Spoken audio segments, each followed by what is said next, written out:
Hello and welcome to... Oh, you fucking wanker! Oh, we'll try that again, I think. Damn, I forgot how hard this game is. Alright, sorry about that, folks. I'm now playing a bit of Chakan the Forever Man on Sega Megadrive. A game I had when I was younger, but I'll tell you what, I do not remember it being as hard as this.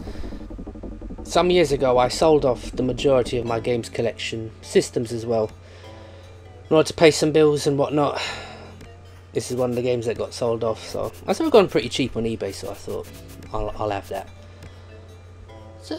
It's a good game, providing of course you can overlook the very high learning curve. Well, this was quite a big title for Sega, I seem to recall. One of the most popular Sega magazines of the day over here in the UK gave this game a lot of hype. It's a Sega of America original title. It's not based on any manga, although I think it is based on some underground US comic, or at least I certainly don't think it was any Marvel or DC title.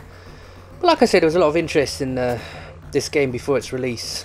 Of course, then reviews came, and while I weren't scathing, they did talk about the difficulty and the fact that you know, it's not the most original of games. Back then there was no shortage of action platformers on either 16-bit system. But I still like this game. You can start from any level. There are 4 levels in total. You begin the game in what can only be described as limbo.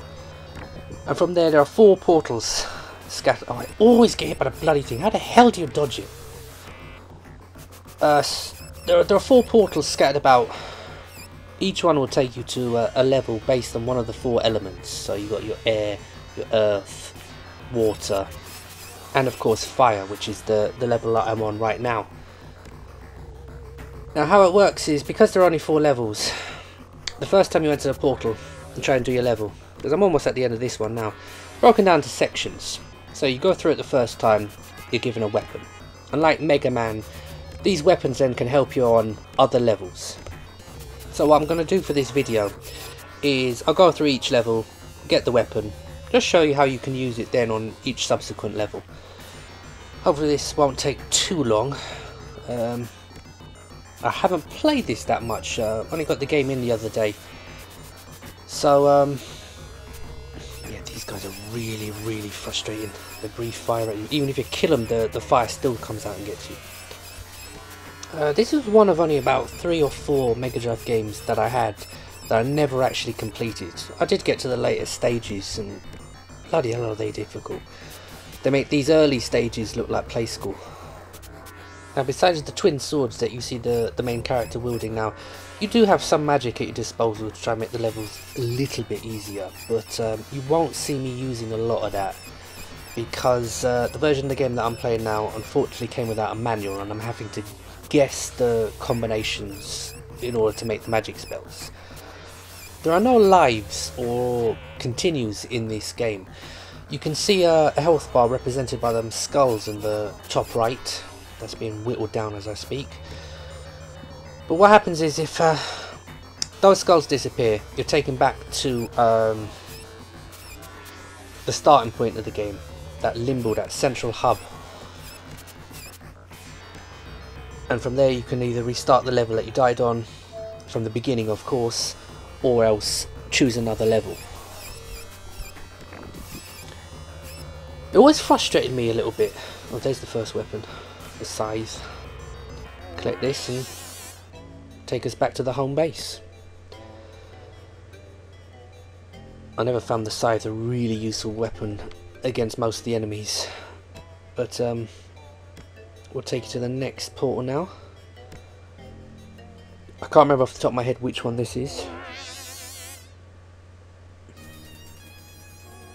Dragonfly King, yeah, that's going to be the air level. So as you can probably guess, there's going to be a lot of jumping involved in this one. Unlike the level you've just seen me clear now, there is going to be a bit of a boss battle. Not so much a boss battle, but there is going to be a powerful enemy waiting for you guarding the weapon. Thankfully it's a short enough level. What you have to watch out for is you'll find these little demons flying about with their pitchforks, and they buzz around you. Okay, here's one of the guys we're going to have to beat in order to get off the level, but we don't need this one. This is the guy. Kill him, and there's a doorway just behind him. Grab weapon, and that's it. Oh, bloody hell. Oh, God's sake. No matter how good you get at this game, there'll always be something... oh, actually... It's a good job I have the side match. Oh, this is going to become down straight slugging match now. Who can last the longest? Oh. Oh. Come on, come on, come on. Oh, thank God for that. The doorway won't open unless you kill him. And there's me hammer. Well, that's 2 down, 2 to go. Now, like I said earlier, this was based on a comic, but for the life of me, I've never been able to come across any issues or find that much information about it. Which is a shame, because if this game's anything to go by, it probably would have been pretty good. Alright, that's the easy levels taken care of now. The difficulty is going to jump up a couple of notches now. I really don't like this water level. The water itself doesn't kill you, but it slows you down to a crawl. So the trick is to keep up high. And like the last level, there is a little creature you got to kill. I say little, it's a behemoth of a creature. You'll kill that in order to open the gateway, get the 3rd weapon. You're trying. Oh. If it's not bats or spiders, it's something bloody else. I don't even know what the hell these things are. Flying fish or something. You'll probably see me collecting a lot of those potions. Like I said, I don't know how to use them at the moment. There are a couple of spells which are kind of obvious. If it looks like because it all goes by symbols. You mix up the different coloured potions to make the spell. So you look at the symbols and you can usually tell what's going on with some of them. If you see a bolt of lightning, then it'll give you electric blades. Same with the fire blades. There are other spells as well used for different things. Invincibility, briefly. Make you jump high, you know, the usual kind of thing. Oh, these things are going to be the death of me sooner or later. Or maybe sooner than later. There's only... actually, you'll see them right now. There's a couple of fishmen lurking about here. They hide behind these pillars. Them things you see on the right hand side. There's one hiding behind there. I know, there he is. Yeah, have some of that.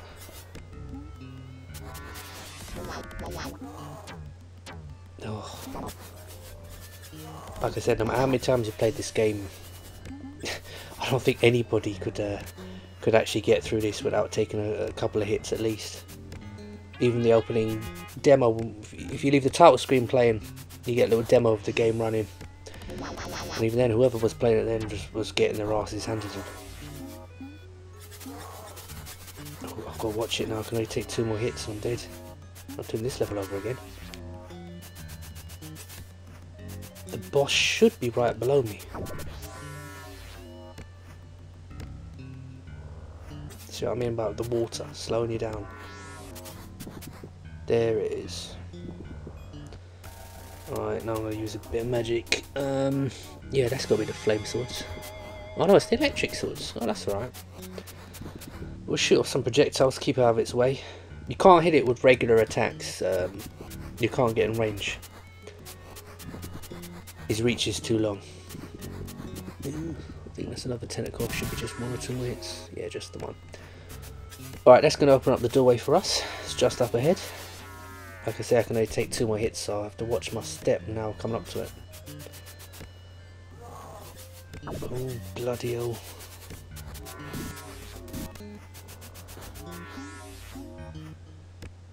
Oh, I think I saw some magic above.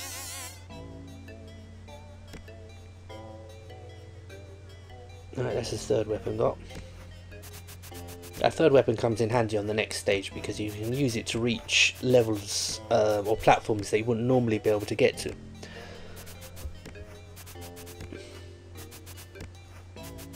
I think there are 3 levels And each one of these portals that you can do, I'm just going to do the first on each. Once you complete the 3 levels, or the 3 stages, you get your boss. The boss that he's talking about now in the introduction to each level. But after that, then once you completed all 4 stages, you go to a new hub, and there's a new set of stages. Again based on the 4 elements.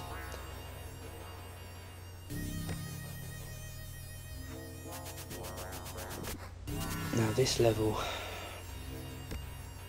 this is the earth level now, and there's going to be a lot of spiders, and they pop out of everywhere. And usually what they do is they just hang out of range just enough so that you miss them, and then they'll spit on you.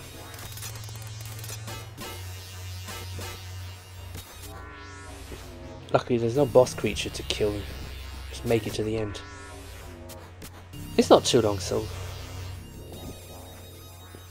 just watch out. Look at that, see what I mean?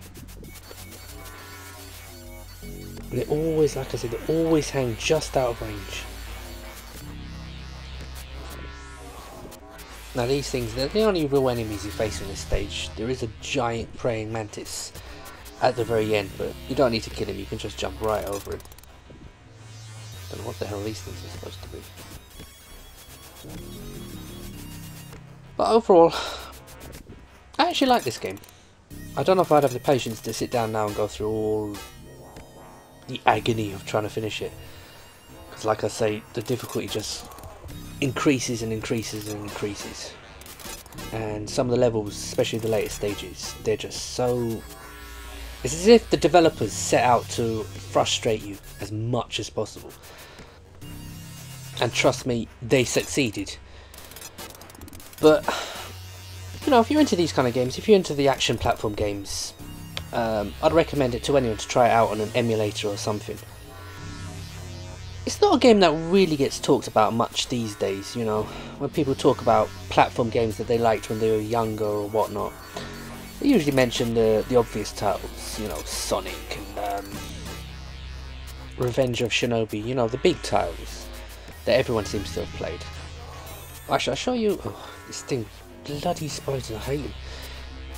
You see what I mean? Without that scythe weapon that you got on a previous level now, you wouldn't be able to destroy that. I'm not going to go down there, all it's down is a few magic spells. But the end of the level now is just coming right up. I'll show you that praying mantis there. Look at the size of it. Bloody hell. Okay, there's the 4th and last weapon.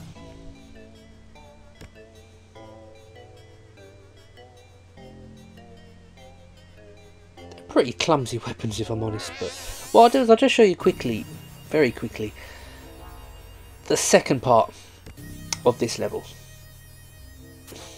Where's my hammer? See? They have their uses. But for the most part, you'll find yourself sticking with the swords as main weapons. But anyway, I'm just going to have a just quick route around now at this level. And hopefully, you know, if you're watching this and you've never played this game, hopefully now, you know, you might check it out, give it a chance. On the emulator or something. Or, if not, maybe I've brought back some memories for you. So I'm just going to, you know what, I'll end the level right here actually. So anyway, my name is Gray, this has been Consoletronics. I'd like to thank you all for watching, and I'll have some more videos up soon.